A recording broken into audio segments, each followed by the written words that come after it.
Marguerite Yourcenar fue una ilustre escritora, novelista belga, ganadora del premio Erasmus y primera mujer en integrar la Academia Francesa. Es una de las más importantes escritoras de la literatura francesa. En uno de sus discursos dijo: "Una de las cosas más asombrosas es la manera en la que el hombre ha abusado de la tierra. Siempre nos han dicho que hubo una época en la que una ardilla podía ir desde Canadá hasta Centroamérica, atravesando toda América del Norte, sin poner sus patitas sobre la tierra, porque abundaban los árboles que las ardillas trepaban. La inmensidad, los inmensos bosques, muy a menudo fueron perfecta e inútilmente destruidos por los primeros colonos.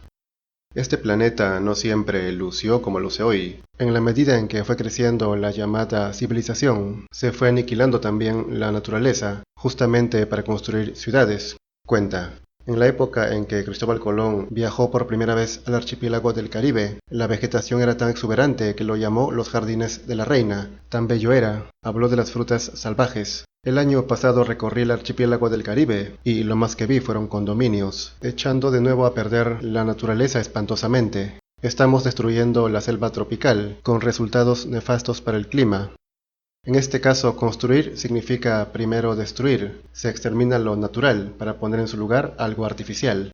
En el texto titulado Con los ojos abiertos, Yourcenar afirma: "Piensa en lo que perdemos cada día en el mundo, centenares de hectáreas arables. Las regiones desérticas aumentan cada año en todos los continentes. Esto se debe al crecimiento desmesurado de las ciudades, al cultivo demasiado intensivo, a los métodos artificiales que arruinan la tierra y la agotan, a la gran cantidad de ganado que destruye el pasto, al abuso del agua. Y toda esta devastación la hace una sola especie, de las tantas que también necesitan este mundo. Contamina el medio ambiente, depreda la naturaleza para explotar los recursos. Carcome el mundo que, como dijo Nietzsche, es bello. El mundo es bello, pero tiene un defecto llamado hombre". Pero esto no es reciente. La autora asegura que en un atlas de 1902, un gran geógrafo decía lo siguiente: "Estoy extremadamente preocupado por la manera en que destruimos los bosques, por la manera en que desviamos el curso de los ríos, por la manera en que atiborramos lugares que no están hechos para soportar tanta humanidad, por una población excesivamente grande que va a destruir nuestros recursos y a cambiar las condiciones climáticas del planeta". Es evidente que miles de millones es un abuso, pues por el aumento de la población, muchas especies han desaparecido y los animales salvajes se han reducido muchísimo. Este planeta es para todos, no solo para uno. Las plantas también tienen su función y valor, pero el hombre destruye selva y tala árboles y deforesta para explotar animales para su consumo, indica. Uno se da cuenta de que este abuso de la tierra por el hombre no data de ayer. El hombre siempre ha utilizado los recursos, muchos o pocos, para generar muy a menudo el vacío en torno a él. Yourcenar nos habla de Grecia. Dice que Platón cuenta que en su juventud el ático estaba aún arborizado, incluso muy arborizado, y es la misma impresión que se tiene leyendo a los poetas griegos, que hablan de corrientes de agua y de grandes cantidades de aves y árboles. Eso parece encantador.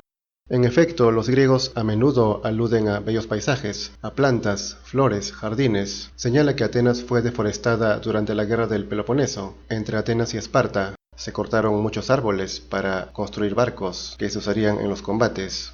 Luego refiere que hoy el desgaste no solo se extiende a la tierra, sino también al aire, el cual se contamina cada vez más. Y es evidente que donde el aire está más contaminado, las imágenes lucirán menos claras. También indica: "Destruimos el agua, contaminando ríos y riberas. Y ahora, con la búsqueda de petróleo submarino, utilizando el mar industrialmente, grandes acontecimientos tecnológicos que fueron festejados como gloriosos hace ya una década, ahora hacen que la gente reflexione y se lamente.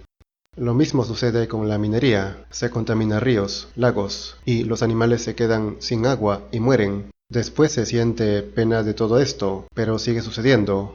Asegura que la razón de esta devastación es muy simple. Siempre se producen por ambición, es decir, por el deseo de un país de situarse por encima de sus vecinos, por el deseo de obtener y amontonar un mayor material militar para aumentar el potencial industrial, no para la felicidad de los hombres, sino para la gloria de una ideología cualquiera. La avaricia es la raíz de todos los males, o al menos de los peores males. No solo los países, sino las personas se convierten en un peligro para sus semejantes cuando llegan a tener demasiado, pues pueden explotar a los demás y aprovecharse de ellos para acumular más. Sentenció Aristóteles. La mayoría de los delitos voluntarios ocurren sin duda a causa de la ambición y de la avaricia de los hombres.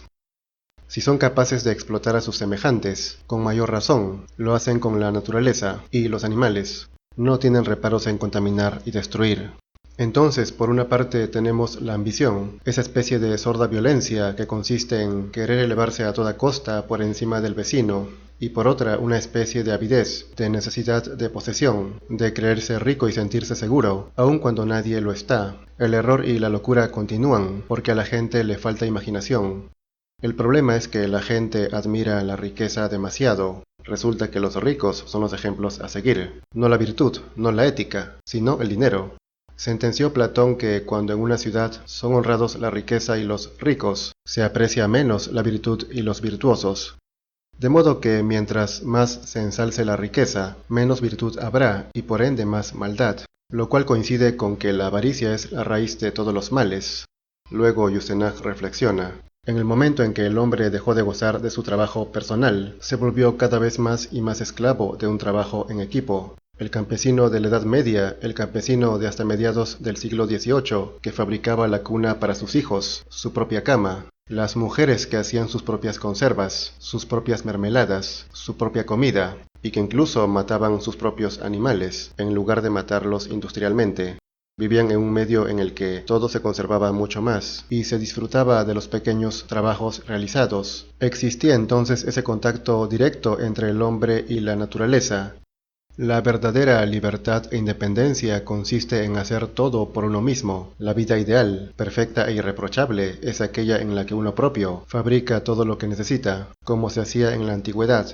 Solo así uno se mantiene conectado con la realidad, pues sabe el trabajo que cuesta y lo que hay detrás de cada cosa que usa. Prosigue. Se estaba muy orgulloso de haber construido una cama, una cuna o una mesa, por dura que fuera la vida. Había un componente de satisfacción personal por lo que se producía, mientras que en nuestra época la satisfacción personal proviene de ir a gastar dinero a un gran almacén para comprar alguna cosa que no se sabe cómo está hecha, por quién fue hecha, ni cuáles fueron las condiciones económicas de miseria, incluso de malsana existencia, del obrero que la fabricó. Por ejemplo, en la fabricación de ropa hay mucha explotación. La industria textil produce mucha contaminación. Algunos lo saben, otros no. La mayoría son indiferentes. Como tienen dinero, simplemente compran. También las granjas industriales, donde se crían los animales, son verdaderos infiernos. Muy distinto sería si uno mismo tuviera que matar al animal. Al menos sentiría algo por haberlo criado, libremente, claro, en el campo. Pues si lo tiene en una jaula es como el abuso industrial. Y el hombre de ciudad, que depende más de la industria precisamente y la tecnología, es sin duda más nocivo para el planeta que el campesino. Se ha constatado que un americano o un europeo, en su propio entorno, destruye la tierra más o menos unas 30 o 50 veces más que un campesino africano o un hindú. El lugar en el que habita esa persona de alguna manera se ve destruido desde el punto de vista ecológico. Los productos químicos que usa para varias industrias contaminan, así como los residuos. El consumista es sin duda el peor enemigo del planeta, de la naturaleza y de los animales, incluido el hombre. Continúa. Así, en presencia de estas visiones un tanto apocalípticas, se me ha ocurrido pensar a veces en un mundo en el que nos gustaría vivir, pero está tan alejado de las condiciones actuales de nuestra época, que una reflexión semejante resulta casi siempre escandalosa.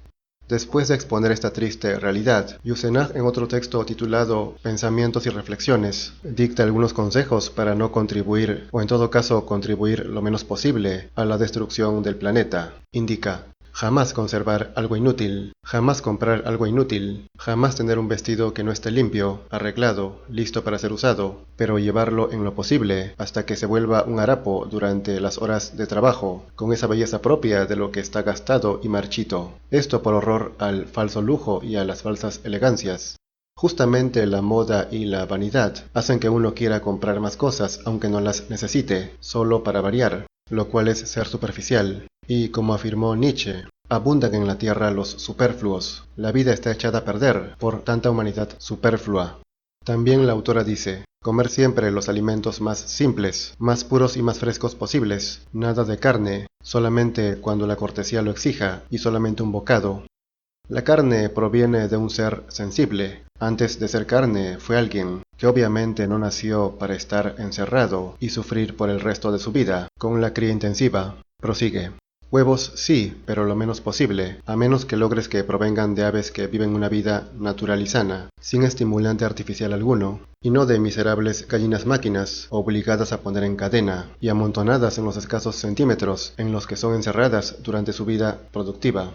La mayoría de los huevos que se venden en las tiendas y supermercados provienen de gallinas enjauladas, y la vida de esas gallinas es una completa tortura. Si supieran cuánto sufre una gallina cuando no puede retirarse para poner su huevo, para eso tiene que caminar y buscar, pero ahí todas apretadas, no pueden ni moverse. Lo dijo el premio Nobel de Medicina, Konrad Lorenz. Dijo que esto era algo desgarrador.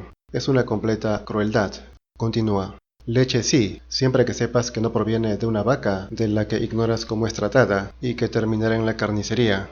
Entonces hagas lo que hagas siempre implicado, pero implicado sabiéndolo, y lo menos posible, y quizás más valga que una implicación subsista, para que no creas que puedes desentenderte del horror presente por doquiera, como lo hacen aquellos que se creen irreprochables. La vaca es otra hembra abusada, las embarazan literalmente violándolas, para que constantemente produzcan leche, y cuando ya no pueden, al matadero, igual que las gallinas cuando ya no pueden poner huevos. Es fundamental conocer estas cosas para no creerse, como dice, irreprochable, y si se está implicado que sea lo menos posible, y por absoluta necesidad. También indica. Antes de iniciar una comida, cualquiera que sea, piensa en aquellos que recogieron esos frutos, en las condiciones en que viven, en aquellos que hicieron crecer ese trigo, y en las condiciones humanas o ecológicas, buenas o deplorables, en la vaca de la que recibes la leche, en la gallina que te dio ese huevo, y en la indignidad del trato que reciben del hombre. Lo que pide es que reflexionemos. Un agricultor tuvo que trabajar duro para que podamos comer. La vaca fue explotada para producir esa leche que se toma. La gallina sufrió para dar ese huevo. Hay que pensar en todo eso, ser conscientes en nuestros propios actos. Si el pensamiento sirve para algo, es para eso primero, para ser conscientes. Dice. Nunca comer sino lo estrictamente necesario, saborear plenamente y con conciencia lo que comes. De otro modo habrá ingratitud de tu parte, desdeñar todas las preparaciones que no sean de una simplicidad encantadora. Comer es indispensable, pero comer mucho más o más de lo necesario es perjudicial para uno y para el planeta, pues del planeta sale eso que consumimos, y es gastarlo en vano comer solo por gusto o placer. Cuando uno tiene hambre de verdad, disfruta de un plato sencillo, que es lo más saludable, y lo saborea como un manjar exquisito. Pero cuando solo tiene apetito, busca lo que tiene más sabor, come sin necesidad. Por último, en otro texto llamado Proyectos, Yusenach cree que la alegría es prematura en un mundo tan injusto y miserable como este, pues no se podría reír demasiado, sabiendo que miles de millones sufren y que el planeta está siendo devastado. Lo importante es no ser parte de eso, o en su defecto, si no se puede, serlo al mínimo. En fin, culmino con esta sentencia que sintetiza el pensamiento de esta distinguida escritora. Nunca será demasiado tarde para intentar obrar bien, mientras haya sobre la tierra un árbol, un animal o un hombre.